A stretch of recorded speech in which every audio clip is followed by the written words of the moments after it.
nderuar shikues të CNN, mirëmbrëma. Mirë se vini në programin Rreth e Qarku, si çdo mbrëmje trajtojnë çështjet më të nxehta, globale dhe rajonale. Unë jam Xhevair Qardaku.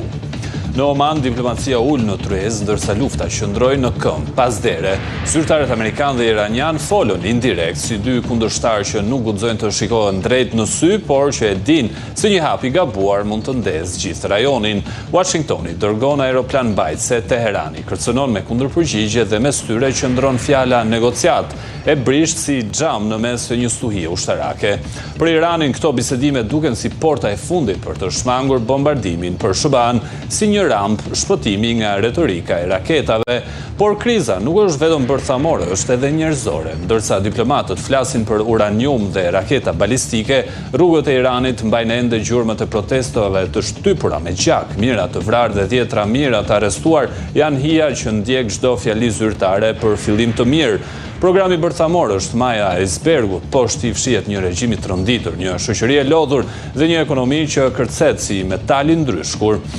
Në fund, bisedimet në Oman janë si një shah i luajtur mbi rër. Çdo lëvizje mund të zhduket nga era e parë e luftës. Shëba kërkon më shumë se centrifuga, kërkon raketa dhe ndikim rajonal. Irani pranon të flasë për uraniumin, por jo për boshtin e rezistencës. Midis këtyre dy vijave të kuqe, rajoni mban frymën. Pyetja nuk është vetëm nëse do të ketë marrëveshje, por nëse do të fitoj fjala apo flota detare. Deri më tani sinjalet janë pozitive. Djegë materialin dhe kthehemi sërish në studio. Bisedimet mes Shteteve të Bashkuara dhe Iranit të planifikuara për të premten në Oman do të përqendrohen kryesisht te programi bërthamor i Teheranit. Sipas mediave amerikane dhe izraelite, në tryezë do të jenë edhe çështjet e raketave balistike dhe grupet militante të mbështetura nga Irani. Fillimisht Teherani kishte paralajmëruar se do të tërhiqej nga dialogu, nëse Washingtoni do ta zgjeronte agjendën përtej dosjes bërthamore. Megjithatë, palët kanë arritur një kompromis që lejon diskutime dhe për aktivitetet rajonale, si dhe programin raketor. Në Liban, zyrtarët e lartë të sigurisë shprehin shqetësim për një përshkallëzim të mundshëm në rast të një sulmi amerikan ndaj Iranit, sipas mediave pranë Hezbollahut. Libani rrezikon të kthehet sërish në arenë për përplasje rajonale dhe ndërkombëtare. Raporti paralajmëron se në rast lufte me Iranin, Libani nuk do të mbetet jashtë vijës së zjarrit, por mund të bëhet objektivi drejt për drejt ushtarak. Ndërkohë ministri i jashtëm rus Sergej Lavrov e ka quajtur situatën mes SBA-s dhe Iranit potencialisht shpërthyese për të gjithë lindjen e mesme. Ai ka deklaruar se Rusia është e gatshme të kontribuojë në uljen e tensioneve dhe në respektimin e marrëveshjeve të mëparshme. Takimi në Oman i konfirmuar nga Shtëpia e Bardhë shihet si një përpjekje e re diplomatike për të shmangur përshkallëzimin e krizës dhe një konflikt të hapur në rajon. Në lindjen e mesme me urdhër të presidentit Donald Trump, po qëndrojnë disa aeroplan mbajtëse dhe avion lufte. Një incident u shënua kur ushtria amerikane rrëzoi një dron spiun të Iranit. Sonte flasim për një nga dosjet më të rrezikshme të politikës botërore, për plasjen mes Shteteve të Bashkuara dhe Iranit. Në Oman janë zhvilluar bisedime indirekte në një moment kur aeroplan mbajtëset lëvizin dhe raketat kërcënojnë, ndërsa në rrugët e Iranit ka gjak, protesta dhe represion. A jemi përballë një shansi real për diplomaci apo vetëm një pauze para stuhisë? Çfarë po negociot në të vërtetë? Uraniumi, raketat apo vetë balanca e fuqisë në lindjen e mesme? Për të kuptuar më shumë na ndihmon kolegu Sokol Brahaj që na bashkohet online nga Turqia. Sokol, të përshëndes, falenderoj që pranuat ftesën. Përshëndetje Xhevair. Do të nisim me njëherë, në fakt, Irani quajti bisedimet në Oman një fillim i mirë, por nuk saktësoi se çfarë nënkupton kjo frazë. Nga ana tjetër, SBA-t kanë lëshuar një paralajmërim të fortë për amerikanët që të largohen menjëherë nga Irani. Çfarë na tregon kjo atmosferë? Por në fakt kjo atmosferë na le të kuptojmë që tensionet apo qëllimi i Amerikës për anijet amerikane që tashmë janë edhe në gjirin përsik përballë Iranit nuk ka mbaruar ende funksioni i tyre, pra qëllimet e Trumpit dhe administratës së Trumpit ende janë në një situatë, domethënë për një gatshmëri sido që të jetë ajo, por takimet në anën e sotshëm në fakt nuk prolluan diçka, vetëm gjë që na dha të paktën deri në këtë orë është që po tashmë kanë filluar bisedimet për të biseduar se çfarë do të bisedojnë në të ardhmen dhe kjo dhe shumë për të dëshiruar një qetësi, pra për të dëshiruar një jo luftë atje, sepse Amerika tashmë duket që nuk është thjesht vetëm Irani, sepse ishte edhe në shumë pjesë të botës tjetër duke bërë një rrethim shumë të rëndësishëm edhe për Rusinë dhe për Kinën, ku për shembull edhe në Grenlanda, edhe Venezuela, të gjitha ku i mbledh, pra si ta themi shqip tamam i bllokon të gjitha kanalet e ujit që të shkojnë ose që ushqejnë bashkën e Kinës dhe të Rusisë, kështu që Irani ka qenë një ndër pikat kryesore, ose si është quar Amerika ka qenë një ndër pjajt më të mëdhenj në rajon, kështu që edhe këto negociata mendoj unë që pa arritur Trumpi të marrë atë që heq nga marrëveshja e ndapra nga marrëveshja në 2015, pa marrë nuk largohet nga zona dhe kjo tregon që negociatat edhe pse kanë filluar, pra takuar një herë në radhë të parë, a do të kemi fruta konkret të paqes, kjo le shumë për të dëshiruar. Në këtë atmosferë dhe tensionesh, a janë këto bisedime një hap real drejt marrëveshjes dhe paqes, apo thjesht një manovër për të fituar kohë nga të dyja palët? Në fakt nëse referohemi Iranit, po, Irani ka pas këtë diplomaci për dekada me radhë, pra kërkon vazhdimisht fitimin e kohës, dhe nëse i referohemi edhe asaj luftës dyjavore Izraeli-Iran dhe negociatat që bënte me Amerikën, e njëjta gjë. Pra, është vetëm duke vonuar negociatat, duke fituar kohën e cila, sipas regjimit të Iranit, e bën Iranin që të fitojë shumë gjëra. Në fakt edhe vite më parë në kohën e Obamas ka fituar me këtë lloj negociata, duke fituar kohë ka arru, sepse pasuroi uraniumin nga 40% në 60%, por herën tjetër, pra vitin e kaluar në maj, që ishin takimet e fundit negociatat në Amerikën, por në njëjtin vend ku ishin edhe ditën e sotme,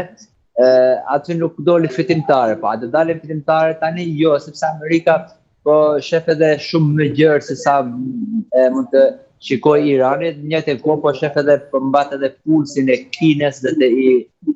Rusisë, që më të vërtet a do të jenë më pranë Iranit apo do të jenë totalisht siç ishin para 6 muajve apo siç ishin pranë Maduros, që morin në tese dhe qojnë në Amerikë. Pra të njëjtë gjëra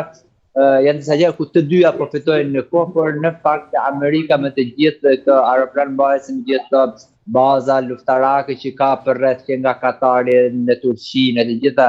zonet atje, a ka nevojë për kohë, pak e dyshimtësh kjo punë për shefte taktikat e Iranit dhe në thojza aleatëve gjoja romantik të Iranit, se si do të reagojnë apo si po reagojnë, por në fakt edhe vetëm me kaq Amerika e arriti të bllokojë totalisht Kinën dhe Rusinë, pra janë në kufijtë e tyre, po ashtu edhe në Amerikën, pra me Venezuelën, Kubën, Kolumbian, të gjitha i ka larguar të gjithë, e cila ka mbetur e vetmja me këtë. Ndoshta një ndër qëllimet e Amerikës është që vetëm me kaq, pra ja ne po negociojmë, pastaj do të rriqet Trumpi mbrapa, do thotë që ne ato hoqen bombat balistike, interkontinentale, uraniume, të gjitha dhe po kthehemi mbrapa, por kjo nuk është në natyrën e Trumpit. Pra diçka do të kemi, por si do të kemi gjatë kësaj kohe do ta shohim. Duke marrë në konsiderat gjithë të panoramë që ti pikturove për lindjen e mesme, por gjithashtu edhe për situatën gjeopolitikën globale, sa i madhe është realisht rreziku një përplasje ushtarake mes Amerikës dhe Iranit në këtë moment? Në fakt përplasje ushtarake është shumë e vështirë, unë nuk e shoh të mundshme të paktën në këtë situatë, sepse gjeografia e Iranit apo vetë shteti i Iranit, por edhe iranianët janë pak ndryshme, pra nuk janë si Iraku, nuk janë si Siria, nuk janë si Venezuela, nuk janë si të Kubës apo të Vietnamit të dikur, që janë krejt ndryshe dhe besoj që edhe Amerikës nuk i intereson një kushtim fizik, pra që të çojë ushtarët ato, sepse nëse zbresin ushtarët amerikanë në territorin e Iranit, atëherë edhe Trumpi do ta ketë shumë të vështirë të japë përgjigje Kongresit dhe popullit amerikan, ku atje të vdesin në mijëra ushtarë. Kjo do të jetë një një gjë shumë fatale për Amerikën dhe nëse referohem edhe Trumpit në komunikatat e tina për të Vansit, po ashtu edhe të Rubios, ende nuk janë shprehur që ne do të ndërhyjmë ushtar, pra nuk do të zbresim ushtar në Amerikë, por mund të jetë ndoshta se ai bombardimi që bëri Izraeli vitin e kaluar, pra me bomba do të bombardojnë disa gjëra apo edhe shumë më shumë gjëra se sa kanë bombarduar hera tjera dhe kështu do të rriqet mbrapsht, por një ushtri që të hyjë në Iran, kjo është shumë për të dëshiruar, sepse edhe ekspertët amerikanë dhe ish generalet amerikanë, shefët e CIA-s dhe FBI të Amerikës, këtë shohin të pa imagjinueshme, pra nuk do të jetë një fitore, por do të jetë një humbje e madhe për Amerikën dhe sidomos raportet CENTCOM-it të na japin një dritë krejt ndryshe në aspektin e deklaratave të Trumpit që po mund të kenë bombardime, por jo që atje të zbresin ushtarët amerikan, pra me flamurin amerikan të ushtar është e pamundshme që të zbresin në tokën e Iranit, sepse disfatat e tyre do të jenë shumë më të mëdha dhe do ta kenë shumë të vështirë. Trumpi apo kushdo qoftë në kokë të Amerikës, si të shkojnë kur të shkojnë me Qina apo me mia ushtarë të vdekur në Amerikë. Ndërkohë për t'ju kthyer edhe një herë bisedimeve, pse Irani pranoi që të flasë vetëm për programin bërthamor dhe jo për raketat balistike apo aleatët e tij në rajon? Në fakt ky ka qenë një plan programi i Turqisë, i Katarit, i Egjiptit që të ulen jo me një gjë, por të ulen me një paketë për mbledhjen me Amerikën. Pra ku të ulen tonë qoftë amerikane, po qoftë edhe iraniane, por me sa duket Irani normalisht edhe pse është komshi i mirë me Turqinë, ka po ashtu po të thuash edhe rivalitet jo në kuptimin i keq, domethënë në botën në këtë gjeografi, por gjithsesi nuk ishte besueshmëria ndoshta me sa duket, po edhe Irakçi pas fjalimit që bëri pas takimit në Oman, ta që kjo ishte më interesant për ne që të flasim vetëm për uraniumin dhe për bombat nukleare. Pra, por nëse Irani i heq të gjitha ato kërkesat e 4-5 pikat e Amerikës, pra atë Iran ikon edhe uranium, ikon edhe bombat që i kanë mbi 200-300 kilometra, pra nuk do të luftoj, nuk do të mund të i fusi frikë askujt, as Izraeli askujt. Atëherë Irani dhe veç si qenie e shtetit, duke përfshirë edhe mrena dhe regjimin e ajetullave, atëherë do të jetë i kot, pra atëherë do ta mbyllin dyqanin dhe të ulin tepenin edhe të dikmaton, dhe kjo është shumë e pamundshme për Iranin, por tash më duket që Irani do të fitojë kohë, sepse të dorëzojë të gjitha edhe raketat interkontinentale, të dorëzojë edhe uraniumin, të dorëzojë çdo gjë atëherë, kjo duket që do të kemi një falementim dhe kjo duket pak edhe si ëndër, por ashtu, por edhe Trumpi edhe Amerika tenton në maksimumin që të marrin në një pjesë, sepse tash më duket që me gjoja Irani është problematika kryesore për qenien apo për sigurinë e Izraelit. Kjo tashmë tregon që nuk është më, sepse aq sa kishte Irani për të bëre para 6 muaj dhe fundi ai ishte maksimumi i arritur në Iranit. Dhe për këtë arsye ishte që bombat ato vetëm nukleare, pra vetëm uraniumin të flitën dhe jo të gjitha si paket, por do të thënë edhe kjo që diplomacia ka një rregull që nuk lihet gjë pa fol, por prezantohen për opinionin, flasin shumë pak gjëra, do të mendojmë që ndoshta edhe të gjitha temat janë biseduar sot, por se ku do të jetë urvajtja e tyre, do ta shohim në javët në vijim. Por ndërkohë, apo përdor Washingtoni presionin ushtarak si mjet negociues apo si paralajmërim serioz për luftë dhe si do të rreshtohen aktorët kryesor të atij rajoni, për shembull Izraeli, vendet arabe apo ndoshta edhe Turqia? Po, Turqia dhe vendet arabe janë aleatët e Amerikës, në radhë të parë nuk mund të dalin kundër Amerikës, kurse Turqia automatikisht do të rreshtohet në shkallat e Amerikës, sepse është antare e NATO-s që 70 vite, por ndoshta është edhe ajo që nuk do të jetë ajo që të hulli plumbin domethënë drejt Iranit, por është e anuar nga Amerika dhe kjo është natyrale sepse janë të shtetit NATO-s. Kurse nëse shohim Egjiptin, vendet arabe, pra Katarin, Emiratet normalisht që edhe ato kanë interesat e veta të mrenshura, të jetë një Iran që nuk është problem për ato, por gjithsesi Turqia e armë, pra armi që i mban aty Amerika, aeroplan mbajtëset, anijët, dhe gjithë bazat ushtarake dhe vetë ultimatumi i shtëpisë së Bardhët i tha popullit të tyre, domethënë amerikanëve që të largohen nga zona dhe nga Irani, kjo tregon që e përdor edhe për shantazh ose të bërë presion në negociata, por të njëjtën kohë jep edhe një